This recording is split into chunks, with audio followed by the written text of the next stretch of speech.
Facebook oo bilowday barnaamijka Iga Yara Aamus. Warbixintan waxaan ku eegi doonaa shirkadda Facebook oo soo kordhisay barnaamij la yiraahdo Iga Yara Aamus. Warbixintan oo lagu daawacay BBC-da qaybteeda af Soomaaliga. Ma dhibsata in aad aragto sawiro iyo waxyaabo badan oo ay soo daabacaan dad kala duwan ama shirkado iyo asxaabtaada aad taqaano. Haddaba waxaad u baahan tahay in aad isticmaasho barnaamijka cusub ee Facebook ay soo kordhisay ee ay u bixisay Snooze. Wuxuu kuu fududeynayaa in aad si ku meel gaar ah isaga joojiso qofka aadan doonayn in aad aragto fariimaha uu baahinayo. Shirkadda Facebook waxay sheegtay in macaamiisheeda ay u fududeynayso in ay iska xiraan fariimaha saaxiibadooda ama bogagga ay ku xiran yihiin. Fikradda waxay tahay in dadka Facebook isticmaala ay iyaga maamulaan wararka ama sawirada ay arki karaan.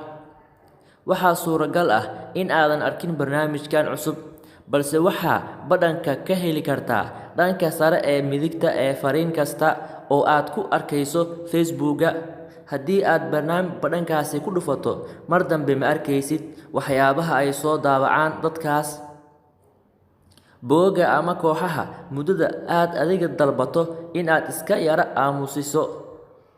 Waxaan maqalnay dadka oo dalbanaya in ay baahan yihiin barnaamijyo badan oo ay ku xakameeyaan waxyaabaha ay ku arki karaan Facebook iyo xilliga ay u baahan yihiin in ay arkaan, ayaa lagu yiri warbixin ka soo baxday shirkadda.